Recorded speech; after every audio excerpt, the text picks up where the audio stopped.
I was out riding the Freeride around the yard last evening, just playing with some GoPro settings. So I'd ride a few laps, come back in, change the settings, and this one time the bike would not go.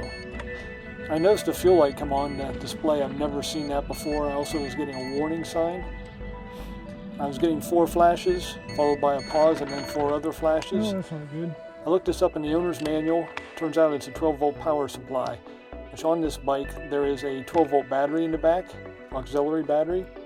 This controls your lights, and apparently if it's not charged completely, it will leave you stranded. So I hooked it up to my trickle charger, charged it up again, hooked it back up, and it ran fine. So this is my first experience with an error code on the bike.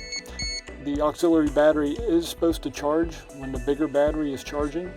So I'm just going to keep an eye on this battery. I may have to trickle charge it again or buy a new one. Hopefully just charge it from now on, but I definitely don't want to be left stranded because of that. So thanks for watching.